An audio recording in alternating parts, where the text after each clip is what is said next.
welcome to the 2015 Corban University Athletics Fall Sports in Review. I'm Danny Day, joined as always by Peter Martin. Peter, it was a great fall and we got a lot to get to, so let's jump right into it. Men's golf first.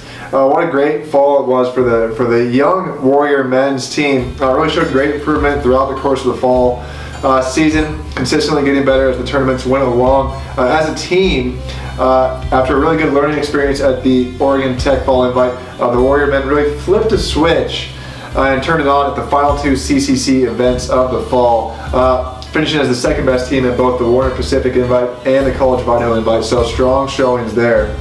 And then individually, Aaron Seabrook led the way throughout the fall season with a scoring average of 76.31. Again, he's only a freshman, as is the whole Warrior men's golf team. A lot of potential there. A lot of potential. So he signed a scorecard with a pair of 72s actually at the Oregon Tech Invite. So he's had a really good start to the year. And then Tristan Solzman notched the best round of the fall for the Warriors at the Warner Pacific Invite with a 2 under par 71. And then Landon Joy also cranked out a 1 under par 71 at the College of Idaho Invite. So a great start to the year. There'll be some exciting things coming up in the spring, and I know you'll talk about that here in just a sec with the women's golf team. Yeah, Danny, the women's golf team also had a very, very successful fall, notching a number of record-breaking campaigns across the 2015 fall season. They had a 34 over par score of 326 as a team at the Warner Pacific Invite, and that was the best finish ever in a single round by the Corban women's golf team. The Warriors also recorded a score of 326 at the Oregon Tech Invite, and as a team have showed great potential for great things moving forward with many young players. Hannah Clarizio led Corban with an 83.63 scoring average on the fall, while Carrie Wallace was not far behind at 83.91. Wallace registered the lowest two scores of the fall individually, scoring a 4 over par 77 at the Warner Pac Invite and a 78 at the College of Idaho Invite. As a team, the Warriors will definitely be contending for a CCC title. If not right away this year, then definitely in the years to come. Yeah, Peter, you know, the Warriors really had some great finishes, a couple of second place finishes in the fall, and really showing just how young they are, and with some veteran experience too, just how good they can be, not only in the spring, but definitely for years to come. Yes, definitely bright things ahead for the Warrior Women's Golf Club. The Corban golf team is set to compete at the Lewis and Clark Invite and then host the Corban Spring Invite before competing at the CCC Championships in April. It should be a very exciting spring. Absolutely. So from the golf course over to the pitch, where the Warrior Women's Soccer team really had an exciting finish to the 2015 campaign. After a bit of a slow start, the Warriors ended up finishing the year with a 7-11-1 overall record, a 4-6-1 mark in CCC play. But the Warriors actually won 4 of their final 5 matches of the year, ultimately securing a spot in the CCC tournament. On October 24th, it was Julia Garkov who scored the double overtime game-winning goal against Warner Pacific. That was a thriller for sure. Then the next weekend, the Warriors went on the road, defeated Northwest 1-0, defeating the Eagles for the first time since 2010 on the road. And then that was Emma Cosmo who scored the game winner there. And that win for Corban ultimately booked their ticket to the CCC tournament. So an exciting weekend up in Kirkland that was. The next day, the Warriors continued the momentum, defeated Evergreen 3-2, securing the 7th spot in the CCC tournament. So a great finish to the year. Ultimately, the Warriors, as the number 7 seed in the CCC tournament, they ended up losing 3-0 to College of Idaho in the quarterfinals of the tournament against the 2nd seeded Yotes. But it was a great year nonetheless. So for their efforts throughout the season, though, sophomore goalkeeper Cheyenne Bruceman, what a year she had, and senior midfielder Ashley Bukowski, they both collected their inaugural CCC awards, both landed on the All-CCC 2nd team. And then Olivia Erskine, what a great year she has, well, defensively for Corban. She was named to the honorable mention All-CCC team. Especially after missing a few games, she still managed to land on the All-Conference team, so that's very impressive. Very impressive. Year. No, you're right. And so from women's soccer season, let's jump over to the hardwood, where the volleyball team had a season to remember.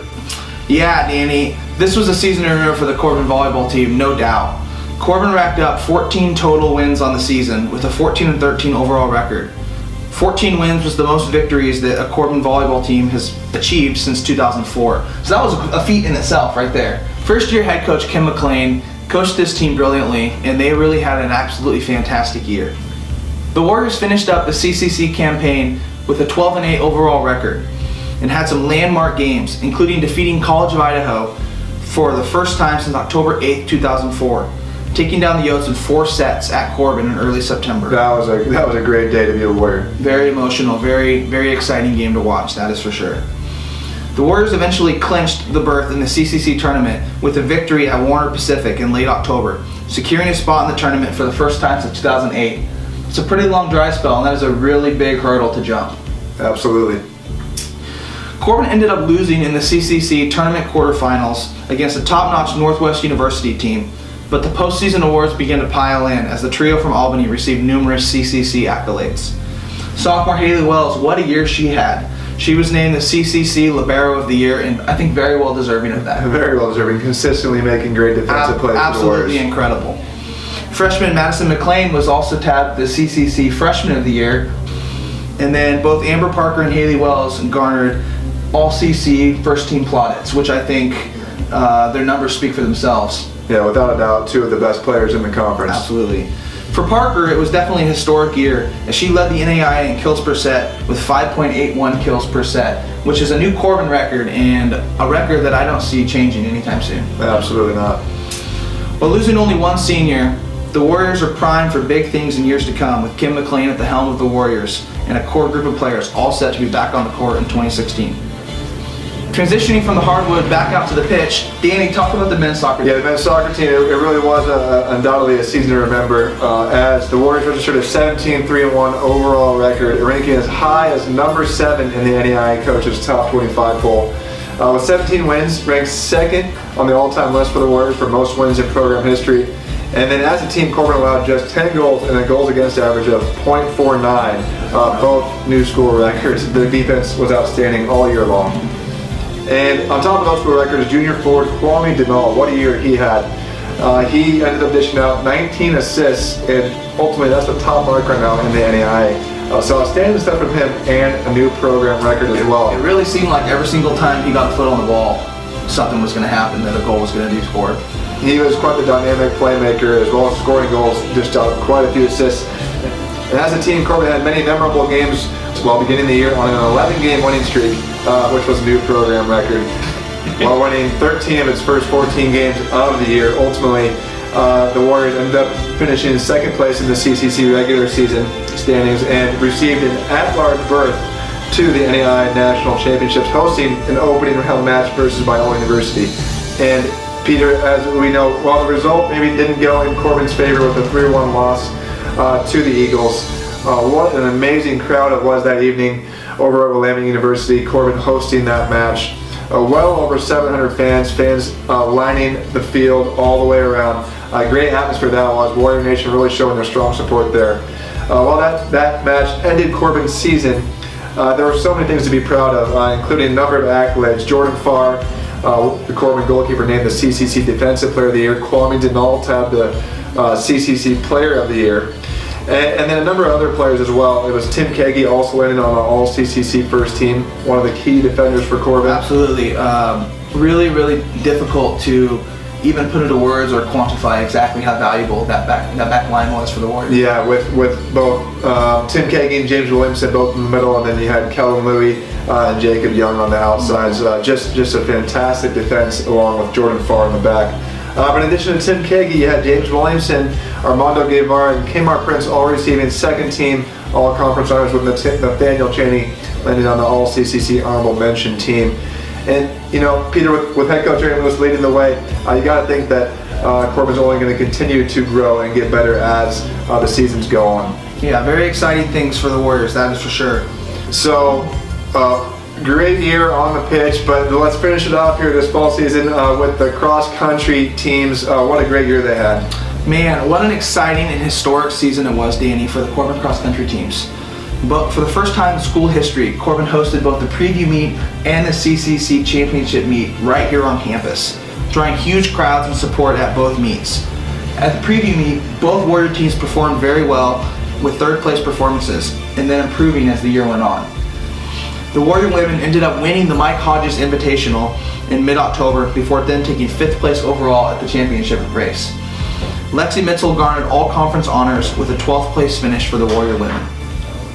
Mitzel had an absolutely dominant senior year, setting many of the Corban women's school records. Yeah, she absolutely did. And she just showed the kind of leadership that she could provide out there on the course with her running ability. Absolutely. It was definitely a season to remember for Mitzel.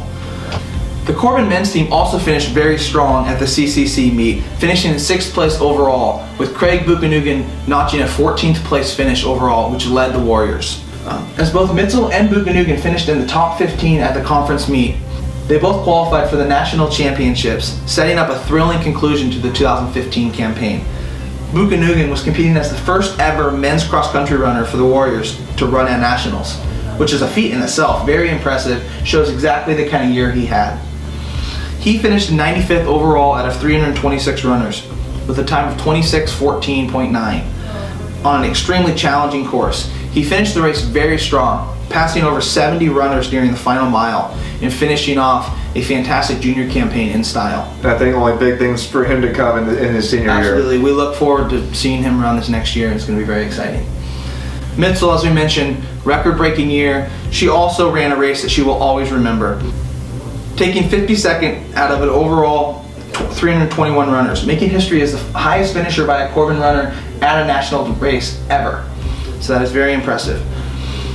At right around 80th, with just a mile left on the course, she kicked it into high gear, passing loads of competitors en route to crossing the finish line in 18:35.8, setting a new school record for the highest finish ever and 44 slots higher than her 2013 finish at Nationals. Yeah, well, what a year it was for her and what a finish it was in her last ever cross-country race for the Warriors. Definitely a good way to go out.